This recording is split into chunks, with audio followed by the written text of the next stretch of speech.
What's up, folks? My name is Robert. Thanks for coming to the channel. So today I'll be talking about, is it actually a smart time to lease a vehicle? And a lot of people will say leasing a vehicle is actually a bad idea, totally. But I'll have to disagree. It actually just depends on what your plans are.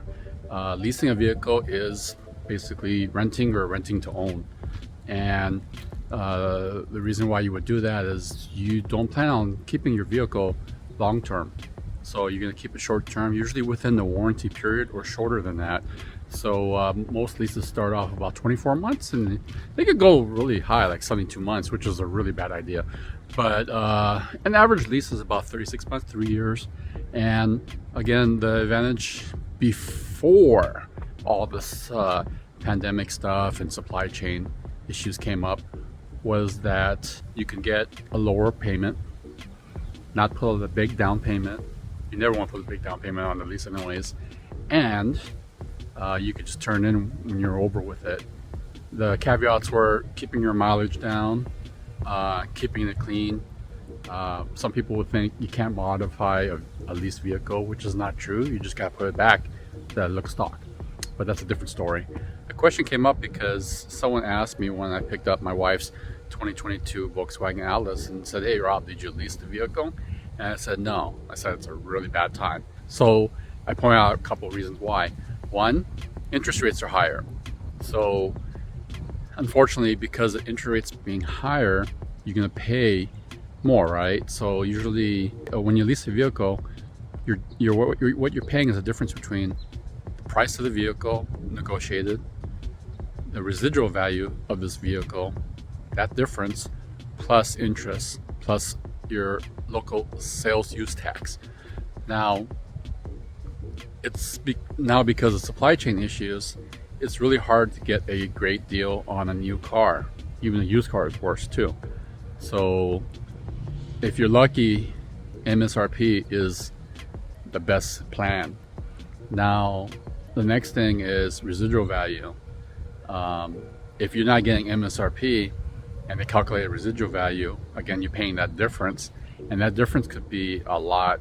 So if they do markups, and they also do add-ons. So you can have add-ons up to $15,000 depending on what vehicle you get. So it's really a bad idea. The second thing is interest rates have gone up.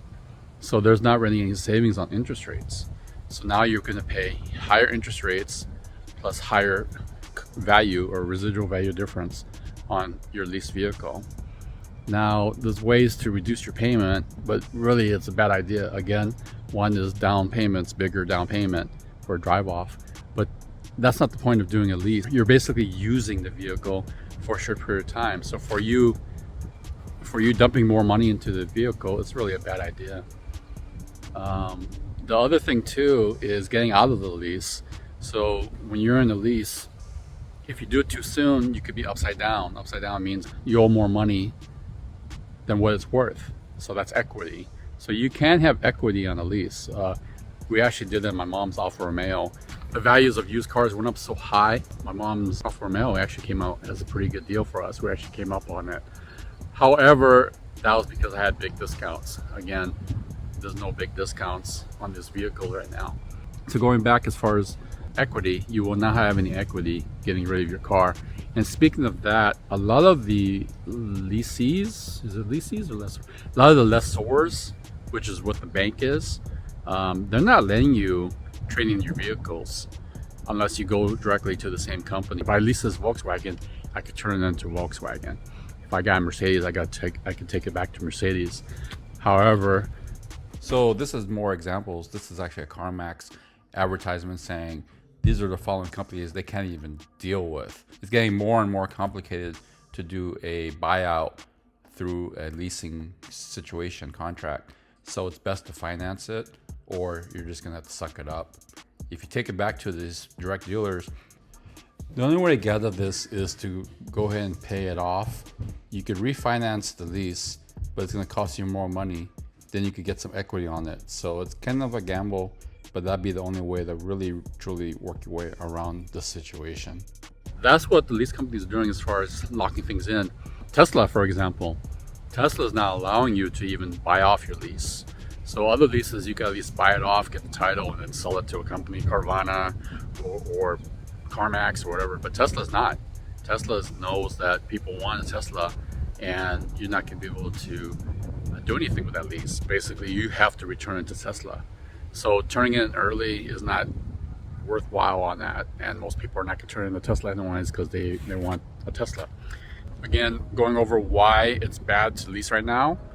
1, bad residual values. 2, higher interest rates. 3, can't sell your car any sooner anyhow. Because of these 3 reasons, it's not worthwhile to actually lease a vehicle in 2022. You'll pay more now.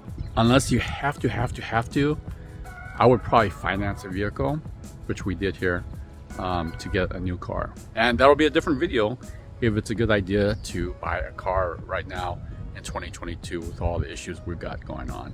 So that was a quick video on why you shouldn't lease in 2022. If you guys have any questions or comments, post below.